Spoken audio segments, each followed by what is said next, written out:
Hey everybody, this is Nikki, and I wanted to do a really quick video that is personal experience, no medical advice whatsoever. A quick check-in on my, attempt to get back on top of things with my diabetes. So I was gonna just do a quick check-in. I just said that. Wanted to say that things have actually been better over the last week and a half, something like that, a little bit better. I don't think I mentioned a few videos ago that I do typically take an antidepressant as was recommended by my endocrinologist. And I was taking Prozac, and I was taking that for a long time, and it definitely helped in the beginning. And then it just kind of got, so I plateaued, I guess. And the only way to kind of make it work again was to up the dosage, which I wasn't all that comfortable with because I began to grind my teeth, my jaw or whatever. And that was not worth it.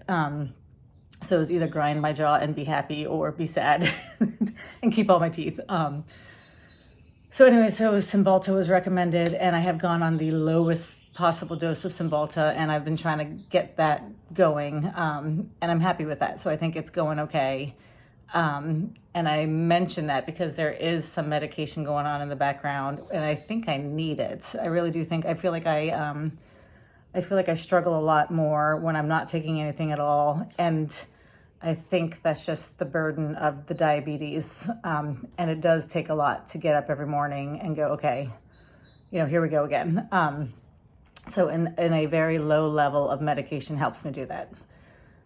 So that has been gaining momentum, I guess, over the last couple of weeks. I also talked to my therapist because yes, I am in therapy.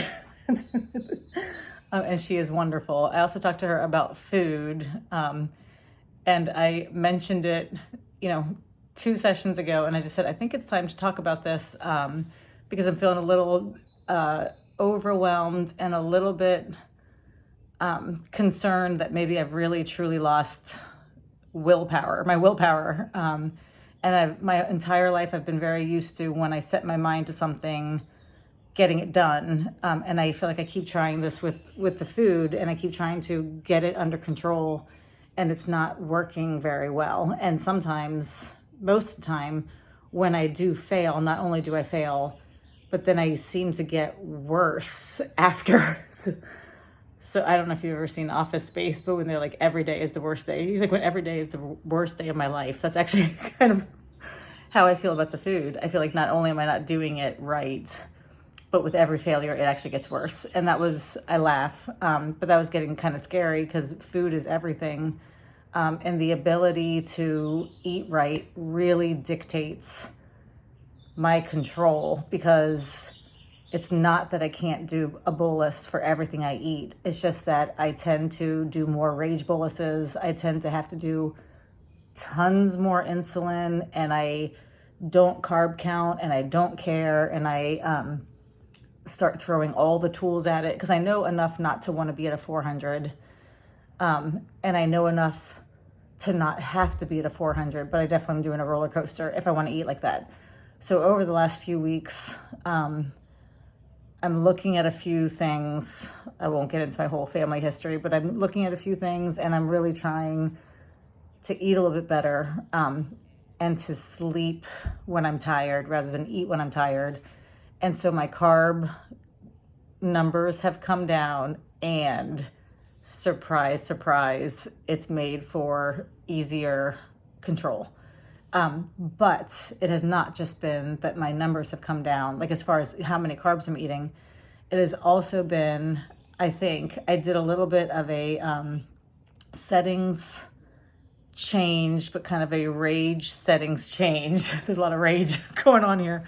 But I did it because I was sitting and eating with another diabetic, and we were going to eat the exact same meal. And I asked her, I said, what would you bolus for it? And she said, I'd give it, I'd call it 50 grams of carbs.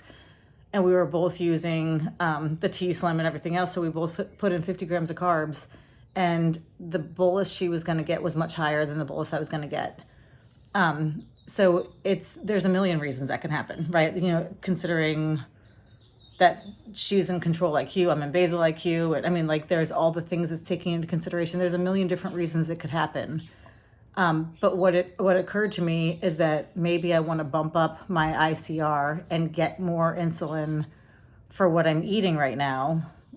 So I did that. I just kind of changed a setting, and I made my ICR a lot more aggressive, and I was half prepared to plummet on the other side of things, and then I didn't plummet. And it occurred to me that maybe the way I've been eating really means I needed a change in settings. And I'm not saying I made the right change in settings, but I am saying that so far it did not turn out to cause more lows.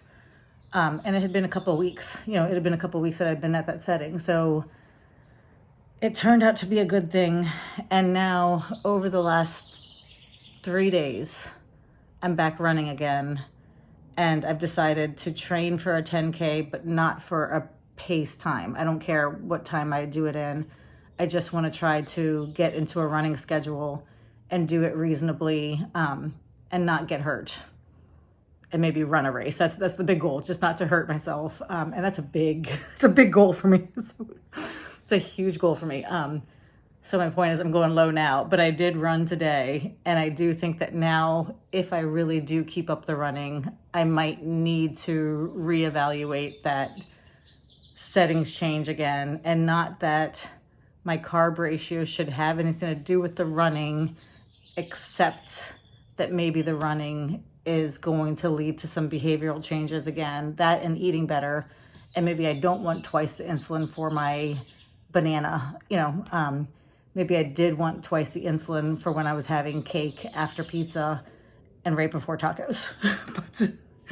But if I'm going to be running a couple times a week, and say 4 or 5 times a week, even if it's not terribly long distances, and I'm going to be having my meal after a run or a banana before I run, whatever, maybe I don't want double the insulin.